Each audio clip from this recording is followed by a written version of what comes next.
And here we go again, against the odds. It doesn't take a genius. Here are Mark and Mike. Hello again. Hello, How are Ramsey. How are you I? doing? Well, I'm good. I should just go ahead and confess that I'm in a hotel room today. We are busy, busy people, as you well know, and I am recording from a hotel room, so the lighting is a little off, but honestly, not too bad. Don't have my fancy camera and my fancy microphone, so people can respond in the comments on YouTube or on a 5-star iTunes review and let us know what they think of the video look. But I don't think it's that bad, frankly. No, it looks pretty good. And then you look like you got a haircut too, so you got that going for you. Well, Or it's the camera.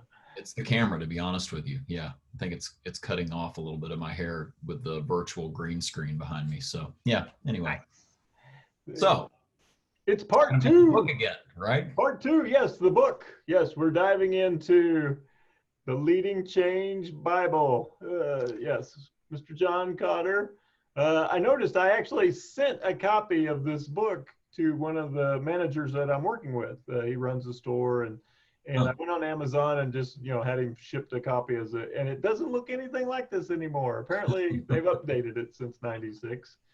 He probably looks a little different as well. So, But hey, we can welcome him back. oh, definitely, Welcome definitely, back, Cotter. See what yeah. the Oh, oh yeah, sorry. thanks, Okay. Rorschach. So yeah, so we made our way through three important items to think about when you're leading change.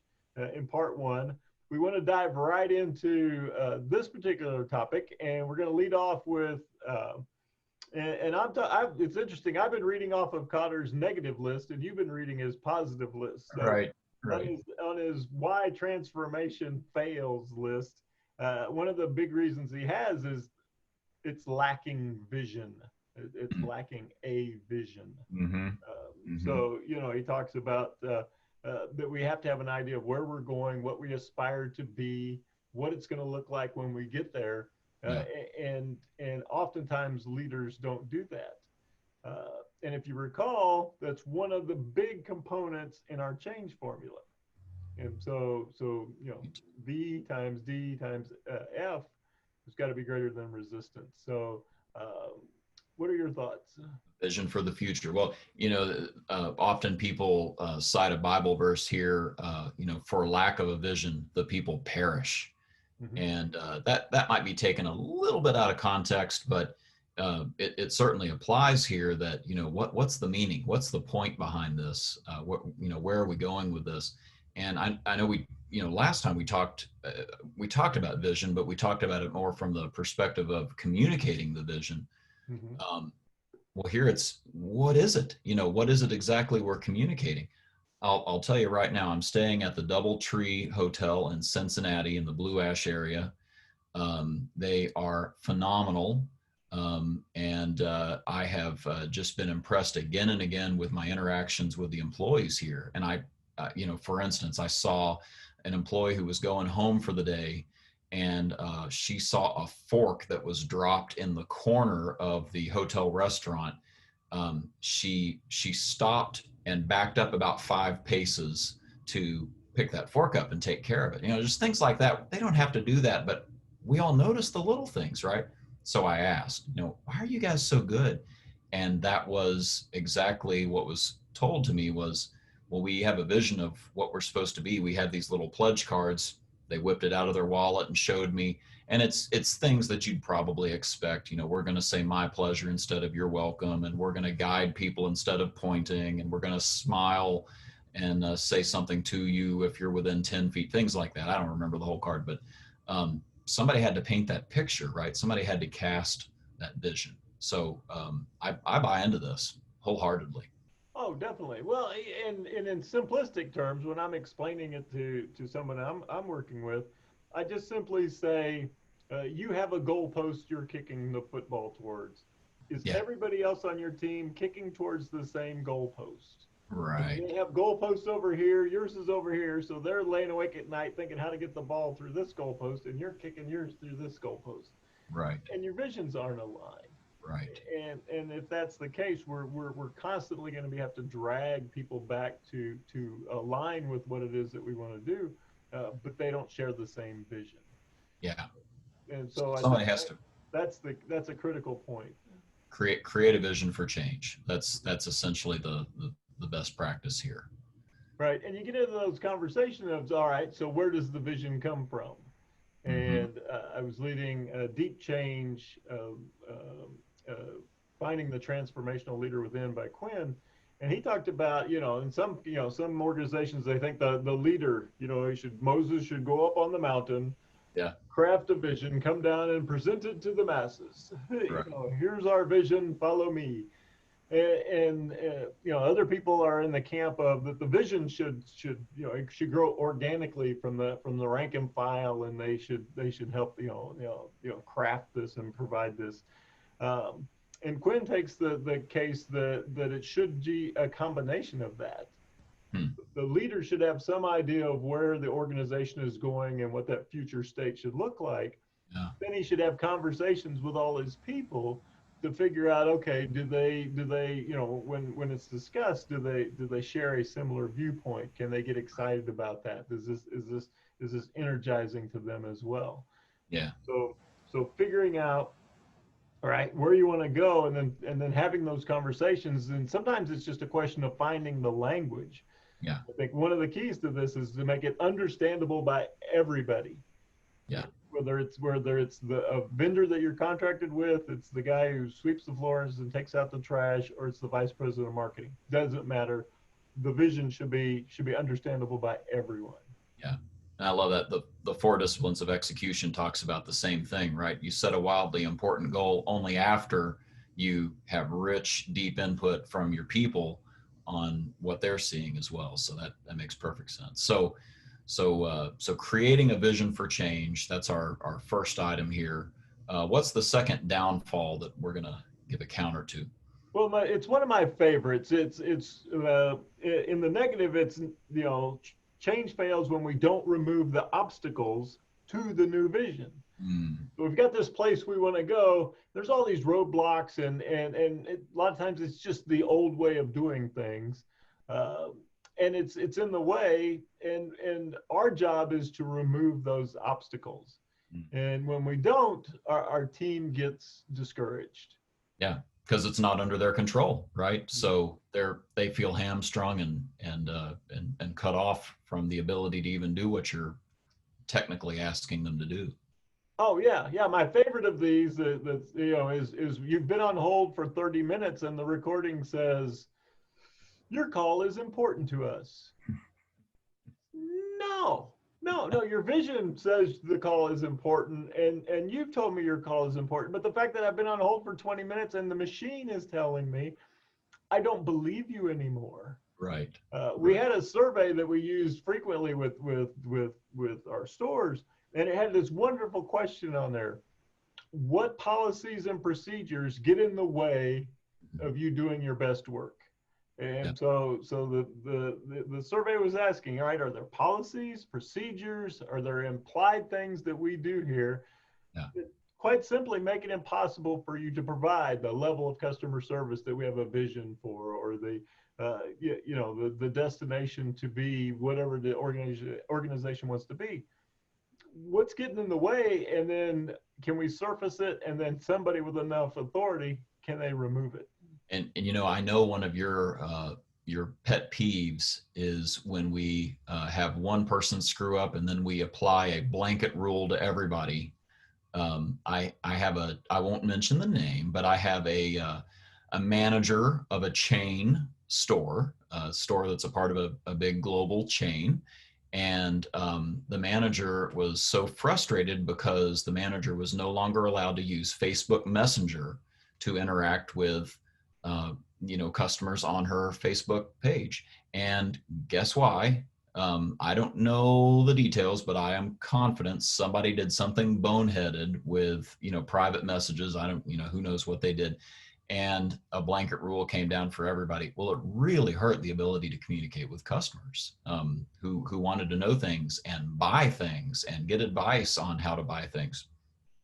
Can't do it anymore.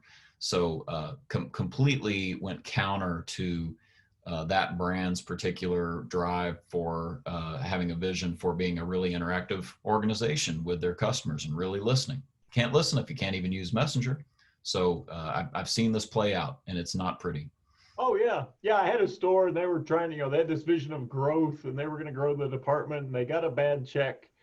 So the department manager came down and says, "We no longer accept checks from any customers." And the poor employees are trying to grow the company and get more business in, and they had an older clientele that really liked That use checks. Yeah. and everybody's going, how do we get to the vision if you're not only are you not removing obstacles, you're Right. tossing new ones in the way. Right. It's not helpful, boss. The other thing that comes into play here, I think is incredibly insightful, is I always used to ask the question, what do our colleagues do that makes your work more difficult? Mm. And what we typically found was it wasn't that the colleagues or the team members' lives were more difficult, as they were trying to solve a problem for a customer or gain a new customer. And then there were other people in the organization who had policies, procedures, or lacked the same vision that were making their life more difficult. And so, yeah, it made my life difficult. But at the other end of that was me trying to help a customer. Yeah. Trying to make something right for the customer. And so, yeah, you made my life difficult, but that wasn't what was really important. What was important was you made it more difficult for us to arrive at our vision. Yeah. Yeah. Good point. Yeah. So the second item here, instead of removing obstacles, empower action. So the goal here is to empower action. Yeah, one of the things that we find is that all your innovation will come from the front lines in a mature organization. Yeah. So the front lines, they're in it every day. The person who can best figure out how to make the machine run a little faster is probably the person who runs the machine every day. Yep. And so, we have to engage those folks. We have to empower those folks, and ultimately figure out, okay, what have you figured out that works that maybe we could replicate across our entire organization? I've got a gentleman that works for the Army Depot that's a friend of mine, and it's an old story, and I may have even mentioned it on the podcast. I just think it's so funny. There's a factory line. They've hired a consultant. They're trying to get rid of boxes shipping with no parts in them. That the factory makes widgets. The widgets aren't in the box, and they're trying to get rid of that defect. And so they come up with this complicated system with a scale, and a buzzer goes off if the box doesn't weigh enough with what it should weigh with widgets in it, and magically, as soon as they install that system, the problem goes away. And it's like, wow, the statistics were great. This consultant's a genius. And so they go down and ask, the folks on the factory floor, what happened? Like, man, that buzzer really did the trick, huh? And the guy working at the end of the line says, yeah, that buzzer was so annoying. We set up a box fan on the line, and so all the empty boxes blow off before it hits the scale. So I don't know if that, I've heard that story a couple times. It's on the internet. I don't know if it's true, but that's the kind of thing where, the front line had the solution. Nobody went and talked to the front line about how can we empower you guys to take care of this issue. So anyway. Oh yeah. If somebody will just ask, one of the most basic, human needs of all time is to feel heard. Yep. And so if somebody will ask and listen, yeah, there's a whole bunch of people with some really good ideas just waiting to be asked. Love that. All right. So empowering action. What's our third hurdle here today? The third hurdle is not systematically planning for and creating short-term wins. And we talk about this in the change formula as well. We talked about first steps. If we wanted first steps, then in the case with first steps, if it was too big, we wanted to shrink it down.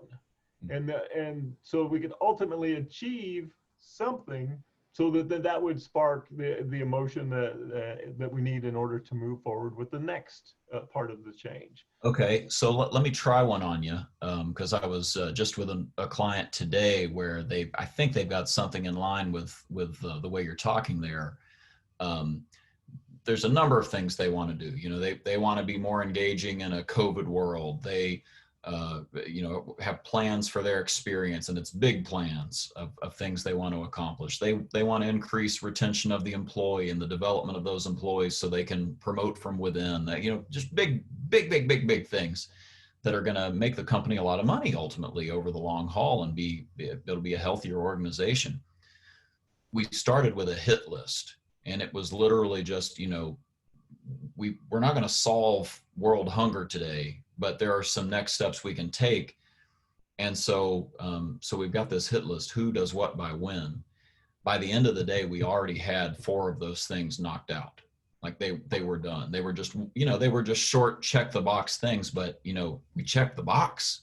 That's done. Hey, we can accomplish things around here. And you could sort of feel some momentum. Is that the sort of thing we're talking about here? Oh, 100%. People have been presented with these grandiose ideas and these visions and the 8-step plan, and just to watch it evaporate. And we talked the last time about critics and bystanders and victims and navigators. Flavor of the month. Yeah. Yeah. The bystanders just like, well, lay low. They'll forget about this. So the small win starts to gain over some of those folks, and so they start to like, okay, we're actually doing something here. This is refreshing. This is engaging. For the folks who are on the fence, it might just tip them towards taking action. For the folks who are not even close to the fence, it's going to take more than that. Right. But you are chipping away at the resistance that is there for every form of change that you undergo. And isn't this kind of like we talked about Dave Ramsey's get out of debt system, and he starts with attacking the debt snowball. And well, I guess it's have a debt snowball, that you pay off your smallest balance first. It doesn't matter if it's the highest interest rate or anything. It's just a matter of, hey, we did it. That credit card's gone. Cut it up. We're done. Move on to the next one. And the snowball grows and grows and grows. It's a quick win. Oh yeah, and all the financial whiz kids, right? The propeller heads, the beanie wearers, they tell you that that's exactly wrong. Right. Right. That it's going to cost you more money over the long run by not tackling the debt with the highest interest rate. But they take out the emotional component, though. I'm tackling this big debt. It's not coming down very fast. The interest rate is high. I lose interest in this change, and then I go back to my old spending habits. So while it's not logical, it meets the emotional need that's required for change. For something to actually happen. Yeah, something happened, and now I'm emotionally engaged, and I want to do more of it, because cutting up that credit card and throwing it in the air felt really good. I want to do that again. Yeah. And I can get another short-term win, another short-term win, another short-term win.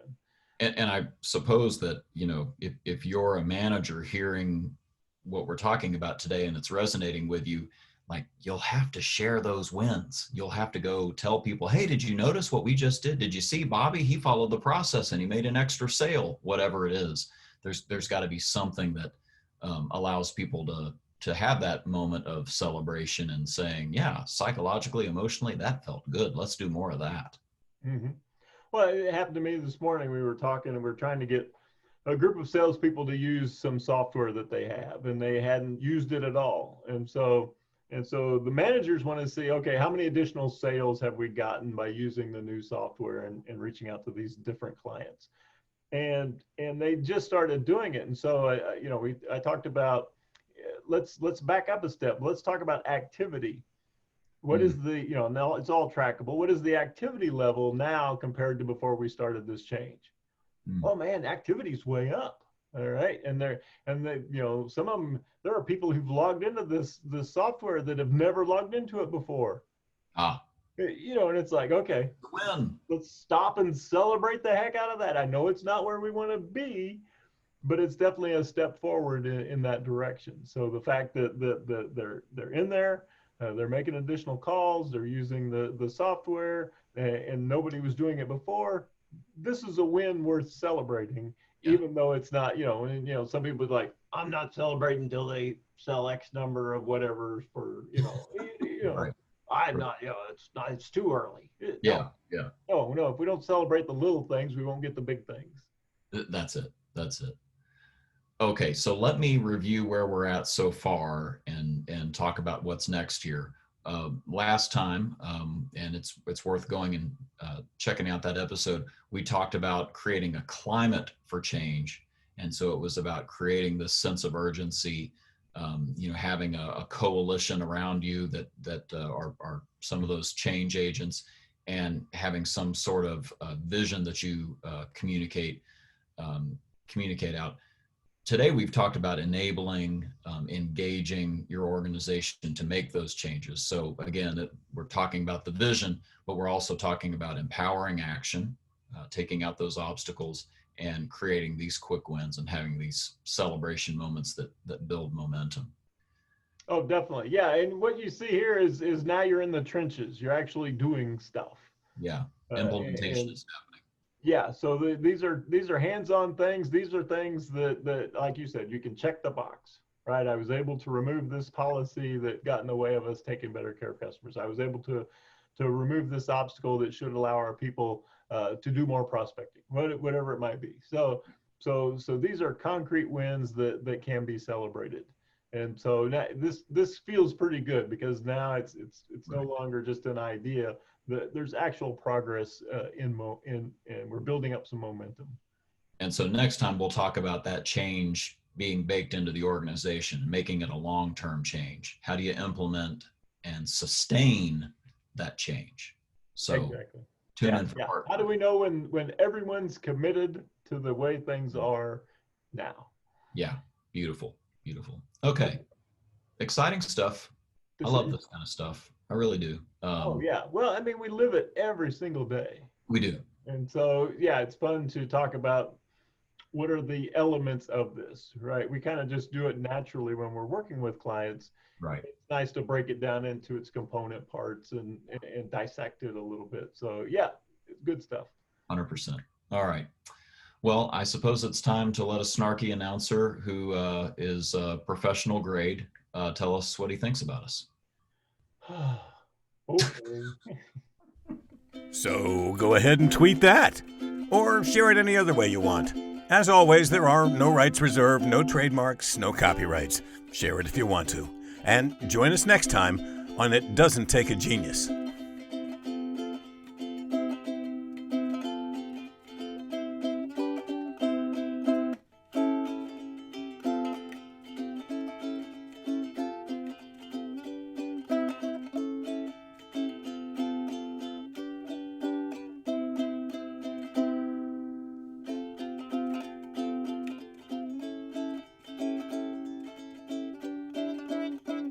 That's good enough.